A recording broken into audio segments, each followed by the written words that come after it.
Lo vamos a ver ahora. Vamos a ver que el sufrimiento en las manos de Dios no es inútil, al contrario, es una fuente de crecimiento y de comunión y de intimidad con Dios. Dios utiliza ese sufrimiento para algo. Y también Dios fortalece a los creyentes por medio de la esperanza gloriosa y todo lo que eso implica, la segunda venida, el cumplimiento de las promesas, la instalación del reino de Dios. Así que Dios está utilizando todo lo que te ocurre, y este mundo es un gimnasio de la fe, que es como le he llamado a esta charla. Un gimnasio de la fe, un lugar donde venimos a ejercitar la fe. La vida cristiana está lejos de ser algo pasivo. Así que vamos a leer la última parte de Primera de Pedro, capítulo 5, versículo 10 hasta el final. Y dice así: en su bondad, Dios los llamó a ustedes a que participen de su gloria eterna por medio de Jesucristo. Entonces, después de que hayan sufrido un poco de tiempo, Él los restaurará, los sostendrá, los fortalecerá y los afirmará sobre un fundamento sólido. A Él sea todo el poder para siempre. Amén. Les escribí y envié esta carta con la ayuda de Silas, a quien les encomiendo como un hermano fiel. Mi propósito al escribirles es alentarlos y asegurarles que por lo que están atravesando es en verdad parte de la gracia de Dios para ustedes. Manténganse firmes en esta gracia. Su iglesia hermana aquí en Babilonia les manda saludos, al igual que mi hijo Marcos. Salúdense unos a otros con un beso de amor. La paz sea con todos ustedes que están en Cristo. Bueno, estamos hablando del sufrimiento y las pruebas, algo que nuestro mundo detesta. Pero no solo nuestro mundo detesta. Hay subvariantes pervertidas del cristianismo que entienden que el sufrimiento no tiene sentido ni lugar en el plan de Dios. ¿Habéis oído hablar de la teología de la prosperidad? ¿Alguien ha oído hablar de la teología de la prosperidad? Que no tiene nada de teología y tampoco tiene nada de prosperidad. Bueno, el otro día oí a un pastor decir que algunas iglesias han cambiado la teología de la prosperidad por la teología de la prosperidad emocional. Es decir, la idea de que como Dios te ama, no va a permitir el sufrimiento en tu vida. Y si ese sufrimiento llega, Dios lo va a quitar rápido porque no lo quiere y no hay provecho en él. Y que un cristiano premium, no low cost como nosotros, un cristiano premium no va a sufrir ni ansiedad, ni preocupación, ni insomnio, ni pánico, ni tristeza, ni depresión, ni mal de amores, ni angustia, porque la única emoción que un cristiano puede tener es gozo y felicidad. Y como diría un amigo mío, aleluyita. Pero esto muchos lo creen. Muchos creen esto. Y puede que algunos de vosotros lo creáis también, porque cuando llega el sufrimiento a vuestra vida pensáis: ¿qué sentido tiene este desastre? Estos dicen que si hay sufrimiento en la vida de un creyente es por falta del pecado, por causa del pecado, o por falta de fe, o porque es un cristiano ignorante. Y todo eso es falso, falso y falso. El meollo de lo que ellos están diciendo es que el dolor en el plan de Dios no está presente, no sirve. ¿Y el propósito de la vida cristiana cuál es? Pues ser felices y disfrutar mucho. Y no es así. En la novela clásica de la que se hizo el musical, se me acaba de olvidar el nombre ahora mismo, se me ha olvidado el nombre, lapsus mental. Hay un personaje que le dice al otro que el propósito de la vida no es la felicidad, sino cumplir con tu obligación. Esto hoy en día suena fatal. Propósito de la vida, cumplir con tu obligación. Los Miserables se llama la novela, se me acaba de acordar. Iba a decir Los Intocables de Leonés, pero eso es una película, no tiene nada que ver. Los Miserables. El propósito es cumplir con tu obligación.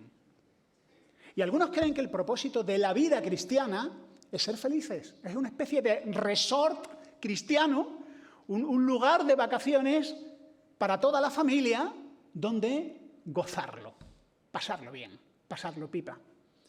El propósito de la vida cristiana no es la felicidad, es la santidad, es la transformación interior para ser más semejantes a Dios. Los cristianos antiguos le llamaban a esto la teosis, que es hacernos más semejantes a Dios, transformarnos. ¿Cuál es el propósito del dolor? La transformación. ¿Cuál es el propósito del matrimonio? ¿La felicidad o la transformación? Pues dejadme que os diga una cosa, el propósito del matrimonio no es la felicidad, es la transformación. ¿Cuál es el propósito de la juventud? ¿La felicidad? Pues no, la santidad, la transformación, acercarnos a Dios. Y ¿sabéis qué os digo? Si buscáis la felicidad, no vais a encontrar la felicidad, lo vais a perder todo. Pero si encontráis esa cercanía con Dios, vais a encontrar la felicidad. No invirtamos el orden. Y aquí lo que nos dice el texto es que este sufrimiento, dice una cosa muy importante, es temporal. Versículo 10, en su bondad Dios los llamó a ustedes a que participen de su gloria eterna por medio de Jesucristo. Y dice, y entonces, después de que hayan sufrido un poco de tiempo, y es importante la perspectiva. Es importante la perspectiva y saber que la temporalidad del sufrimiento va a limitar la intensidad del sufrimiento. La temporalidad del sufrimiento va a limitar la intensidad del sufrimiento. Lo explico. Hace tiempo, unos amigos míos, su hijo pequeño, le tenían que hacer una biopsia, una punción, le tenían que meter un aparato malvado médico, de estos que utilizan los médicos para torturarnos, para quitarle un pedacito de hígado o de no sé qué cosa y quitárselo. Y obviamente el niño tenía miedo. Y le preguntó a la madre, mamá, ¿me va a doler? ¿Qué le diríais vosotros? Aseguro que muchas madres le dirían, no, hijo, no, pero eso es una tontería, tú eres un valiente. Esta madre, que tenía la cabeza bien amueblada, le dijo, sí, te va a doler, pero va a durar muy poquito. Y esto a este niño le sirvió. Y esto es lo que está diciendo Pedro. Hermanos, esta vida os va a doler. Os va a doler. No nos pongamos triunfalistas modo Disney. Esta vida te va a doler, pero va a durar un poquito de tiempo. Me gusta cuando en el Apocalipsis el apóstol Juan es llevado a un monte alto y le dice, sube acá y yo te mostraré. Y lo que Dios le muestra a Juan en Apocalipsis es el horrible sufrimiento de la Iglesia a lo largo de toda la historia, desde el momento en el que están a lo largo de todos los siglos, los sufrimientos de los creyentes. Pero no solo le muestra eso, le muestra lo que dice aquí Pedro. Dios te ha llamado a participar de su gloria, después de que hayáis sufrido un poco de tiempo. Dios le muestra su futuro. El sufrimiento y las pruebas son por poco de tiempo, pero la felicidad de este mundo también. Y esto nos tiene que hacer pensar una cosa. ¿Qué es lo que importa en la vida? Pensadlo. El cristianismo es una actividad para gente pensante, muy pensante. Y si algo despierta el cristianismo, como decía C.S. Lewis, es tu capacidad de pensar a fondo las cosas. Si esto es así, ¿qué importa de verdad en la vida? ¿Qué muebles tenemos que salvar y qué muebles podemos dejar atrás? Haz inventario de lo que importa. Lo siguiente que vemos es que el sufrimiento es provechoso y no es sin propósito. Dice el versículo 12, les escribí y envié esta breve carta con la ayuda de Silas, a quien les encomiendo como un hermano fiel, y dice, mi propósito al escribirles es alentarlos y asegurarles que por lo que están atravesando, es decir, lo que estáis sufriendo, lo que estáis atravesando, es en verdad parte de la gracia de Dios para ustedes. Seguramente tu traducción lo dice un poquito diferente, pero es lo mismo. Lo que tú estás viviendo es parte de la gracia de Dios, de la vida cristiana, de la actividad de Dios llevándote a un lugar de mayor intimidad y comunión con Él. Una de las cosas que todos los que hemos visto a personas que sufren oímos es, ¿sabéis cuál es la pregunta que se hace todo el mundo? ¿Por qué? ¿O por qué a mí? ¿Por qué me ha tenido que pasar esto a mí? Hace poco alguien que algunos de los que estamos aquí conocemos perdió a su esposa. Un hombre joven, más joven que yo, lo cual tampoco es difícil. Y alguien joven perdió a su esposa con 2 niños pequeños. La hija, que empieza a ser adolescente, le preguntó a su padre: «Papá, ¿por qué una niña de mi edad se ha tenido que quedar sin madre cuando más la necesita?» ¿Cómo se le responde a alguien que te hace esa clase de pregunta? Lo cierto es que no tenemos todos los porqués. O sea, y pretender saberlo es jugar a ser Dios. Los detalles no lo sabemos. Sí sabemos el para qué. El para qué sí lo sabemos. Y es que esa experiencia, por horrible que sea, va a tener un fruto en las manos de Dios, que es una mayor intimidad. Mirad, el proceso de identificación con Dios, de santificación, de cambio interior, incluye el sufrimiento, la debilidad y la dependencia. Si quieres destruir a un hombre, dale poder. Pero si quieres hacerlo santo, debilítalo.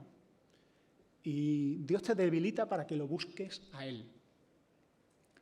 Y tarde o temprano te va a llegar la debilidad, ¿eh? Si no, los años te van a debilitar. Hace unos años, en un periodo de muchísima actividad de mi vida, de muchísima actividad, y es satisfactorio, ¿no? Porque cuando haces cosas te sientes útil, te sientes bien. Pues hace unos años Dios me paró en seco, y en seco es en seco. Sufrí lo que el informe médico llamaba un desgarro gigante de retina. Estaba hablando con Emilio, que está por aquí, y empecé... El pobre Emilio, luego se lo expliqué, le pedí perdón, porque corté la conversación, empecé a dejar de ver con el ojo izquierdo y a ver latigazos de luz. Una especie de cosa muy locomía, extraña, y claro, no me estaba concentrando en la conversación. La cirugía requirió que estuviera 15 días boca abajo, inmóvil. Algunos de vosotros se morirían. Yo estoy perfectamente capacitado para no hacer nada, como decía Fernando Fernández Gómez. Pero entendí, de parte de Dios, entendí que Dios me estaba llevando a una situación de inmovilidad total para encontrarme con Él, para que parara de tanta predicación, de tanto estudio, de tanto campamento de jóvenes y tuviera un encuentro con Él. Y fue muy bonito, fue bueno. Fue necesario. Quiero pensar, y le digo al Señor a veces: Señor, creo que he aprendido la lección. Que a veces no importa tanto hacer muchas cosas, sino quedarte quieto y disfrutar de la presencia de Dios y buscarle. Dios nos debilita para que le busquemos. Y si Dios te debilita no es porque te odia, sino porque te ama y porque hay algo mejor incluso que tu salud. Y es Él. Él es mucho mejor. Todo lo que estás experimentando en tu vida, grábate esto, todo lo que estás experimentando en tu vida te va a acercar a Él si te humillas. Y si eres dócil y si entiendes que Dios te está acercando a Él. Toda experiencia, incluso por horrible que sea, sé que es una frase muy grande, te va a acercar a Él si te humillas. Y cuando estés orando y cuando estés sufriendo, ora: Señor, ¿qué me estás enseñando con esto? ¿Qué me estás enseñando con esto? Hay un libro que me gusta mucho, que es El hombre en busca de sentido. Lo hemos recomendado mucho, con algunos lo hemos leído. Es el libro de un psiquiatra judío que fue a los campos de exterminio. Él tuvo, de hecho, la posibilidad de irse a Nueva York, pero su padre estaba enfermo y él decidió quedarse con su padre en uno de los campos de exterminio para por lo menos atender a su padre y acompañarlo y que no muriera solo. En un momento del campo, decían que la vida en el campo era tan horrible que los tíos más fuertes se morían antes. O sea, tíos que a lo mejor, hombres hechos y derechos que habían trabajado en el campo, en fábrica, gente fuerte físicamente, de pronto un día abandonaban la esperanza y se morían. Y gente flaquita, que eran unos mindundis sin fuerza física, sobrevivían. Y él como psiquiatra decía: yo lo sé, es la ausencia de propósito mata a la gente. Y esto es una verdad transversal, no es patrimonio de los creyentes. La falta de propósito mata a la gente. Él cuenta el librito es cortito y está muy bien, os lo recomiendo. Una noche los internos, los presos que están ahí, hablan con él y dice, mira, queremos que nos des una charla para que nos expliques qué sentido tiene este horror que estamos viviendo y que no sabemos. Nosotros ahora sabemos el final de la película y hemos visto a los americanos tirando bombas y entrando en Alemania, pero ellos no lo sabían. Pensaban que los nazis se quedaban y seguían creciendo y se quedaban con Europa y con África y esto no se acababa. Entonces él dio una charla y dijo lo siguiente, fíjate que este hombre no sé si es creyente o ni siquiera judío practicante, dice, lo que voy a decir solo lo van a entender aquellos que seáis creyentes. Si vosotros pensáis que el sufrimiento no tiene propósito, apaga y vámonos. Esto se ha acabado para vosotros. Pero si creéis que hay un propósito en esto, saldréis adelante. Y esto es lo que enseña la Biblia. Esto es lo que enseña la Biblia. Quizá alguno de vosotros hayáis sufrido crisis de ansiedad. Yo he visto a gente sufrir crisis de ansiedad. Es horrible. Gente que cree que se ahoga, literalmente. De hecho, a mí me ha tocado llamar a la ambulancia porque alguien cercano a mí estaba sufriendo una crisis de ansiedad y estaba convencidísimo que se asfixiaba. Y no se moría. Tenía una crisis de ansiedad. En mis momentos más bajos, ¿sabéis lo que me ayuda? Yo creo que hay un momento de profunda ansiedad, y yo no sé si los creyentes a los que Pedro les escribe, un momento donde tu mente deja de funcionar, solo se preocupa. Solo se preocupa y se pone a solucionar problemas que no han ocurrido, pero que podrían ocurrir, y entonces de manera recursiva te pones a solucionar historias para las que no tienes soluciones. A mí lo que me funciona es cantar. Hay un momento en donde, cuando ya tocas fondo, cantar. Y cantar canciones de la escuela dominical. A mí, yo que no he ido a la escuela dominical, me ayuda muchísimo las canciones de la escuela dominical porque son todas animosas y me hacen mucho bien. La alabanza, el mal espanta. Recordar la palabra de Dios va a espantar y te va a ayudar a enfocar tu mente.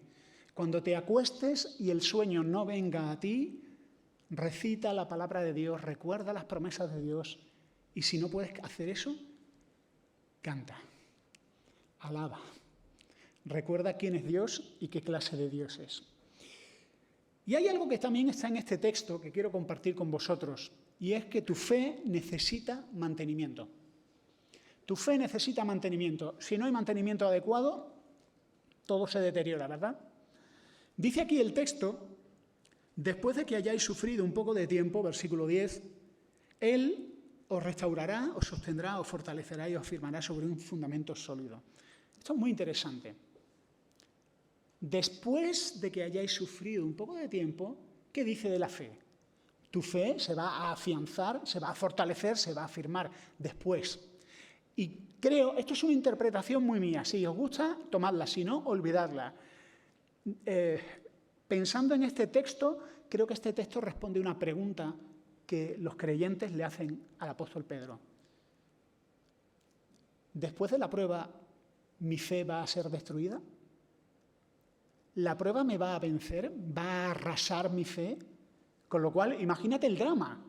La persecución te va a quitar tus bienes, te va a quitar la vida de la gente que amas. Y si encima pierdes la fe, ¿qué me queda a mí? Como decía el unicornio en Aslan, en la crónica de Narnia. ¿Qué me queda a mí?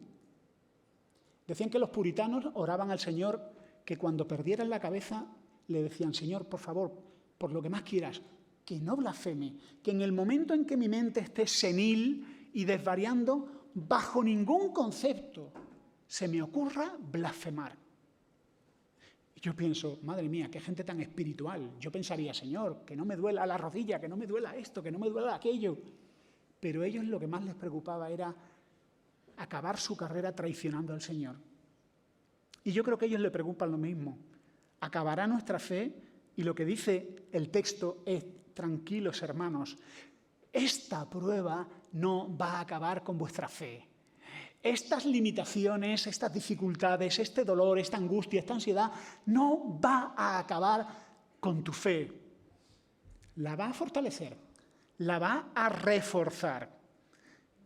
Seguramente no antes, porque durante la prueba tu fe va a sufrir de todo.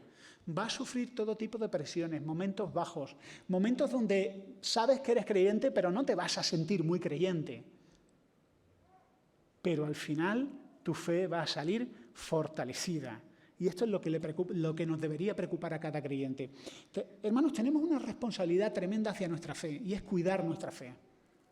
Nuestra fe, si la descuidas, si descuidas tu fe se enfría, se debilita. Tu amor por Dios se apaga y el celo desaparece. Y tú tienes responsabilidad sobre tu fe. Aléjate de todo lo que debilite tu fe. Jóvenes, alejaos de todo lo que debilite vuestra fe, de todo lo que apague tu apetito de oración, de todo lo que apague tu hambre de la palabra de Dios. Si lo debilita, sea anatema, maldito, aléjalo de ti. ¿Te es lícito? Quizás sí, pero si debilita tu fe, lejos de ti, porque tu fe necesita mantenimiento y alimentación, y es más frágil de lo que lo parece.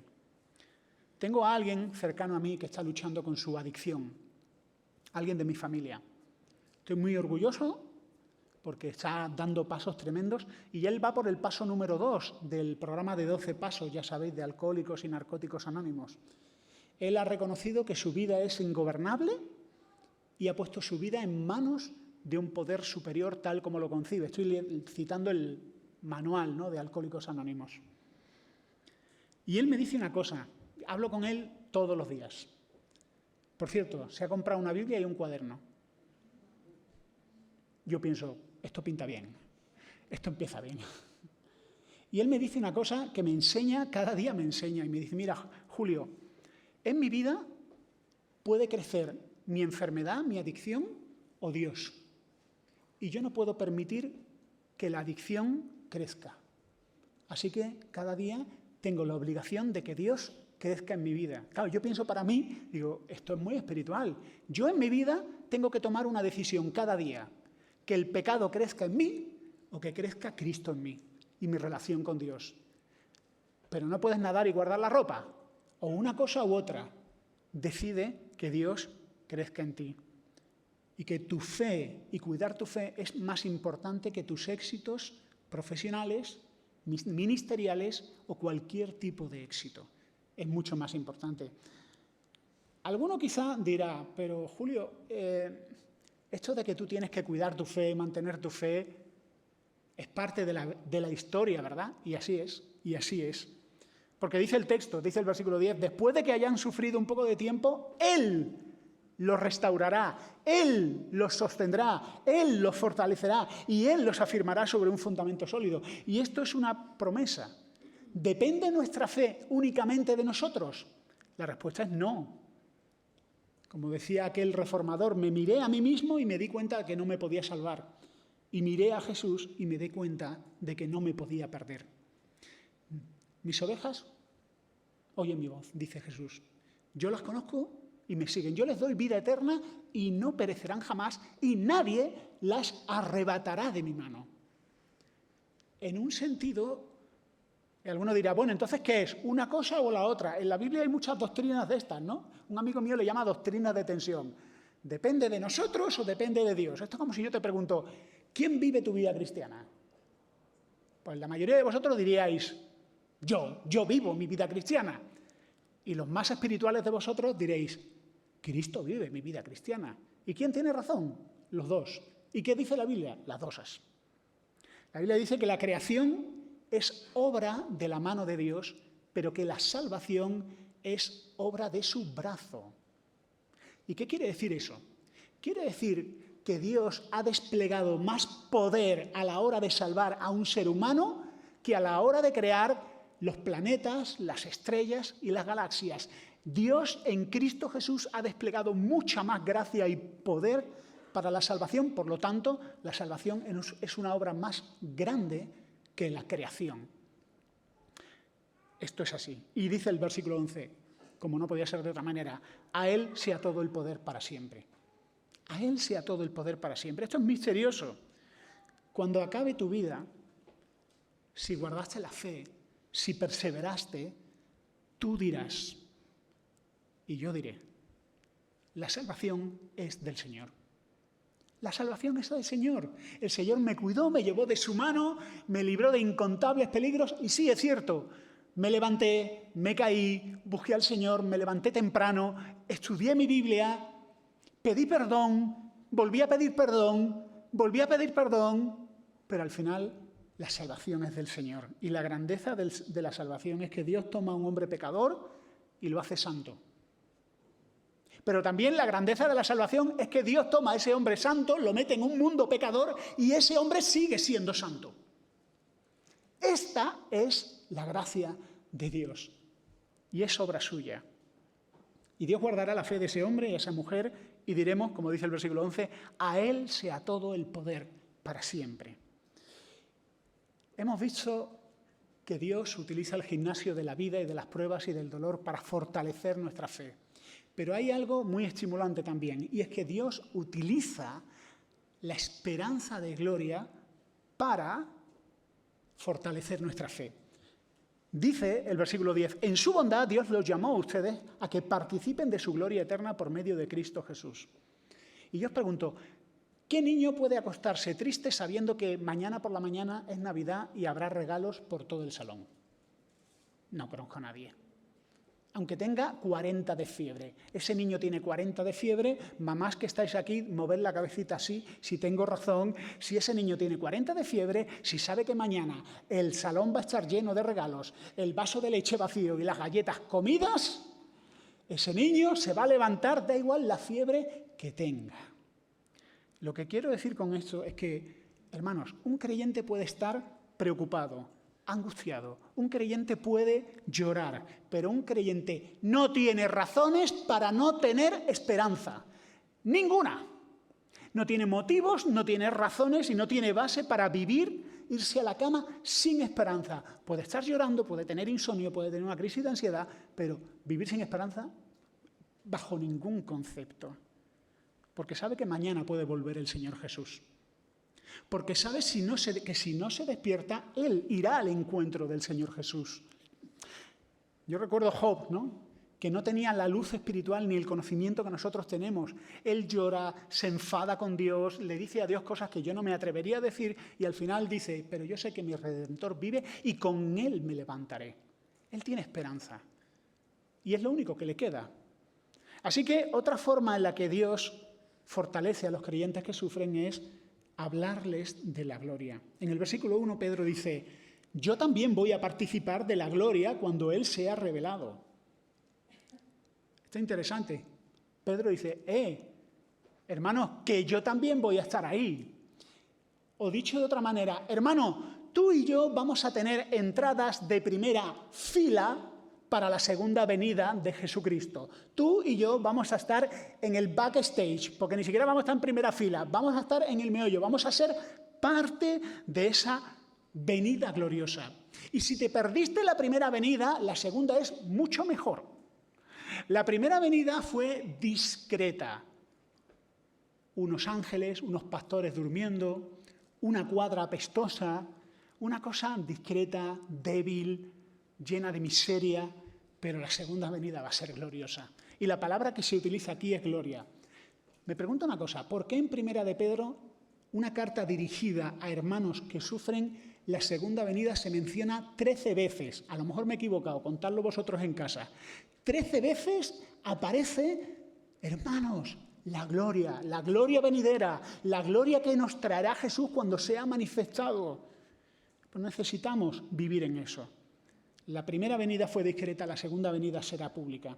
Y ahora, cuando hablamos de esa gloria que va a ser revelada, ¿de qué está hablando? Pues mirad de lo que está hablando. Está hablando de la belleza, el poder, el resplandor de Jesús en su segunda venida. El Hijo de Dios viene en las nubes y todo ojo le verá. Todo ojo le verá. Es decir, la segunda venida del Hijo de Dios no va a ser un acontecimiento secreto, sino público. Va a ser un acontecimiento cósmico y global. En ese momento, me vais a permitir que especule un poco, por favor. Especulación sana, teología ficción, pero con moderación, ¿vale? Todo ser humano que esté haciendo cualquier cosa, por importante que sea, va a dejar de estar haciendo lo que esté haciendo para levantar su vista al cielo y decir dos cosas.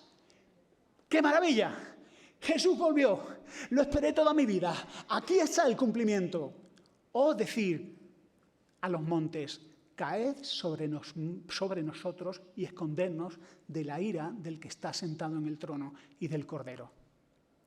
Todo ser humano que va a estar ahí no va a ser ajeno, no va a venir nadie despistado con un trapo en la mano diciendo, ¿qué pasa? Que está todo el mundo muy raro. No, ¿cómo que eso no va a pasar?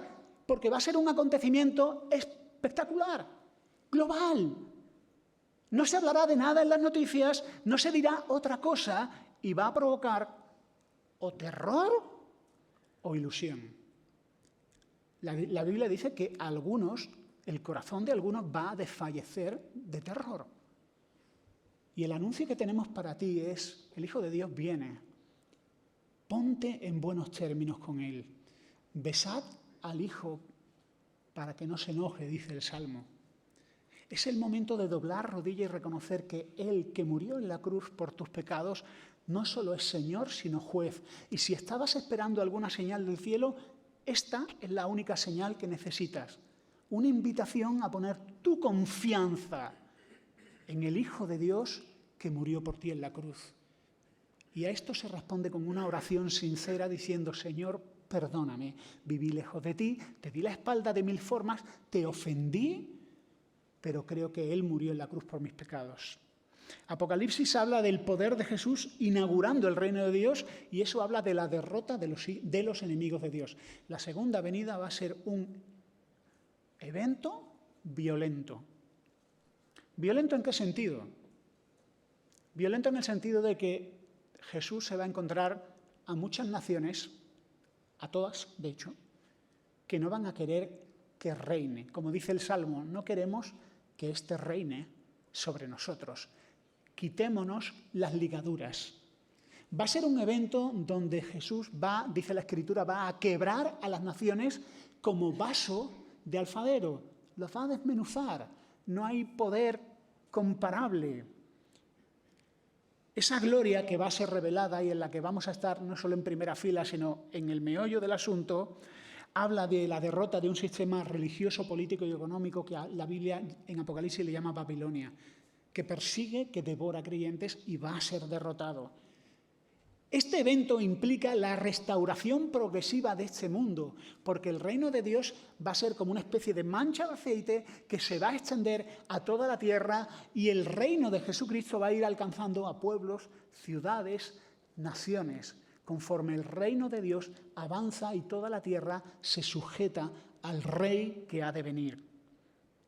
Es un evento que reunirá a los santos, a todos los creyentes del Antiguo y del Nuevo Testamento que resucitarán, más a todos los creyentes de la historia. ¿Va a ser un evento masivo? No, muy masivo. Va a ser un evento que pondrá fin al gobierno de los seres humanos. Pondrá fin a esta pesadilla de oscuridad que es el gobierno humano. El gobierno humano no funciona. Hermanos, amigos, nos van a cerrar el canal de YouTube. La democracia no funciona. Es, como decía Churchill, es el mejor de los peores sistemas. O sea, los hay peores, obvio. Pero lo que nosotros esperamos es un rey que ha de venir. Porque el ser humano, en última instancia, no merece gobernarse a sí mismo. Merece ser gobernado. Y solo somos libres cuando Cristo Jesús reina. Reina en nuestra vida y reina en nuestro mundo.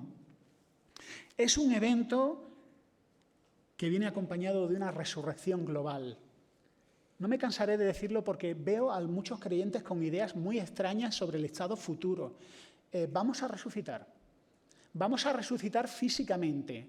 ¿Con uñas? Sí. ¿Con estómago? Sí. ¿Con ojos? Sí. ¿No vamos a ser vaporosas columnas de algo etéreo flotando, como un genio cuando sale de una lámpara mágica? ¿No vamos a ser algo intangible que dices tú, pues vaya, qué bonito? Y así por la eternidad, pues qué bien. Para ti, quédatelo tú. No, vamos a resucitar. Jesús le dice a sus apóstoles, yo he preparado un reino para que os sentéis conmigo y comáis y bebáis conmigo a la mesa. ¿Qué pensaban los apóstoles sobre eso? Pues literalmente eso, que llegará el día en el que nos sentaremos con Jesús a la mesa, a escucharle, a comer y a beber con Él. Porque resucitaremos, porque no somos ángeles, somos humanos. Como dice C.S. Lewis, el ser humano es un anfibio, parte espiritual y parte material. Y es lo que somos. Tenemos dos naturalezas, una naturaleza biológica y una naturaleza neumática o almática, es decir, espiritual. Es lo que somos. No somos espíritus puros, esos son los ángeles. Nosotros somos otra cosa. Así que, qué maravilla nos espera. Te pregunto, ¿tienes las entradas? No le preguntes a los diáconos si las venden aquí. No, no las vendemos aquí. Tú puedes tener tu puesto y tu lugar en ese día si pones tu confianza en el Hijo de Dios que venció, que murió y resucitó. Y el llamamiento es: ten tu maleta preparada. Ten tu maleta preparada y está dispuesto a salir. Hay un hermano que dice que un creyente tiene que estar listo para tres cosas siempre: para orar, para dar testimonio de Jesucristo y para salir pitando de este mundo. Y tienes que estar listo en cualquier momento para abandonar esta vida sabiendo que te espera una vida mucho mejor. Lo cual no es ausentismo. Somos llamados a vivir intensamente esta vida sabiendo que estos pocos años tienen mucho valor. Mucho valor. Cada día que vivimos tiene un valor eterno. Por eso los cristianos que vivimos a la luz de la eternidad no malgastamos nuestros días perdiendo el tiempo, sino aprovechando cada hora que estamos conscientes porque sabemos que tienen un valor eterno. Jóvenes, confiad completamente en Cristo y no descanséis hasta no tener la seguridad del perdón de vuestros pecados. No deis el sueño a vuestros ojos hasta no asegurar cuál es vuestra identidad y si habéis recibido el perdón. Aquellos que sufrís, que estáis mayorcitos y que cada día perdéis un poquito más. Cada día perdéis un poquito más. Os duele aquí, os duele allí. No hay nada que sufráis que una buena resurrección no arregle. Amén. Amén. Amén. Amén. No hay nada que una buena resurrección no os arregle. Ni reumatólogos, ni especialistas, ni traumatólogos. Esto tiene arreglo. Y cuando Jesús resucitó, Él ganó también eso. Igual que Noé anunció el diluvio, igual que Jonás anunció juicio para Nínive, igual que Juan el Bautista anunció la primera venida del Hijo de Dios, la Iglesia de Jesucristo hoy te anuncia que Jesús viene por segunda vez y que en Él hay perdón abundante para el más desgraciado y ruin de los pecadores, no importa lo que hayas hecho. Ponte a cuentas con Dios, arregla tus asuntos con Dios porque falta poco y Él viene pronto. Que el Señor os bendiga y os consuele. Amén.